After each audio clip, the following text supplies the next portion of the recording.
బోడుప్పల్లో దారుణం, భార్యను ముక్కలు ముక్కలుగా నరికి హత్య చేసిన భర్త.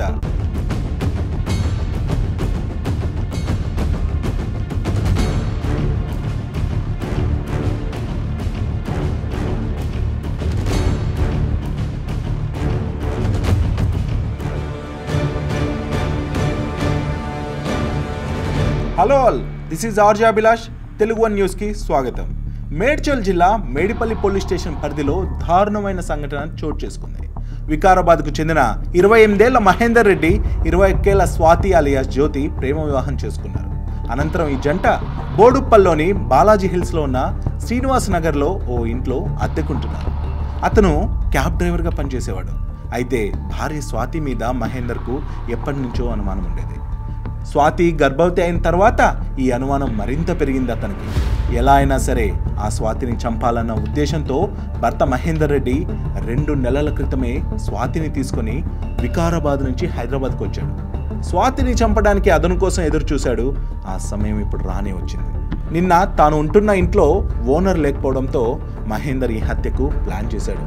గతంలో అదే ఇంట్లో సంవత్సరం పాటున్న ఈ జంట ఖాళీ చేసి వెళ్ళి మళ్ళీ అదే ఇంట్లోకి 25 రోజుల క్రితమే వచ్చారు.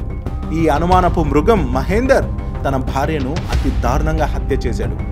ఆ హత్య తర్వాత పోలీసులకు ఏ మాత్రం అనుమానం రాకుండా ఆధారం లభించకుండా ఉండేందుకు ఆమె కాళ్ళు, చేతులు, తల భాగాలను ముక్కలు ముక్కలుగా కట్ చేసి నల్లని ప్లాస్టిక్ కవర్స్లో చుట్టి మూసీ నదిలో పడివేయడానికి పెద్ద ప్లానే వేశాడు.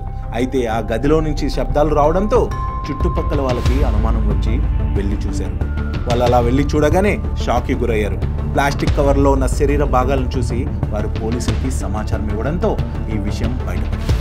పోలీసుల విచారణలో మహేందర్ చెప్పిన విషయాలను కన్ఫర్మ్ చేసుకునేందుకు మూసీలో పడివేసిన స్వాతి మృతదేహ భాగాల కోసం గాలించారు. కానీ వరద తీవ్రత ఎక్కువ ఉండటంతో స్వాతి మృతదేహ భాగాలు లభ్యం కాలేదు పోలీసులకి. అయితే అనంతరం పోలీసులు మహేందర్ ఇంటికి వెళ్లి స్వాతి ఛాతి భాగాన్ని స్వాధీనం చేసుకుని పోస్ట్ మార్టం నిమిత్తం ప్రభుత్వ ఆసుపత్రికి తరలించారు. మహేందర్ను అదుపులోకి తీసుకున్న పోలీసులు విచారణ అయితే చేస్తున్నారు. అయితే కూతురు హత్యకు గురైనట్లు తెలియగానే స్వాతి తల్లి కన్నీరు మున్నీరుగా విలపిస్తూ ఆమె మాట్లాడుతూ, డిగ్రీ చదువుతున్న నా కూతురికి ఇంటి పక్కనే ఉన్న మహేందర్ మాయమాటలు చెప్పి ప్రేమ వలలో దింపాడు. నా కూతురు అతని ప్రేమని నిజమని నమ్మింది. మేము వద్దని ఎంత వారించినా కూడా అతన్నే ప్రేమ వివాహం చేసుకుంది. సరే అని చెప్పి వాళ్ళని తిరిగి ఇంటికి పిలిచి బంగారం, డబ్బు కూడా ఇచ్చి పంపాను. కొన్ని రోజుల నుంచి నా కూతుర్ని చిత్రహింసలు పెడుతున్నట్లుగా కూడా చెప్పేది స్వాతి. మహేందర్ తనను ఎప్పుడైనా చంపుతాడనే భయం కూడా వ్యక్తం చేసేదని ఆ తల్లి చెబుతుంది. మహేందర్ తన తల్లిదండ్రులతో కలిసే ఈ హత్యను చేశాడని, తన కూతురుని చంపేశాడని స్వాతి తల్లి ఆవేదన వ్యక్తం చేసింది. కొన్ని రోజుల నుంచి నా కూతురుతో ఫోన్ కూడా మాట్లాడనివ్వలేదు.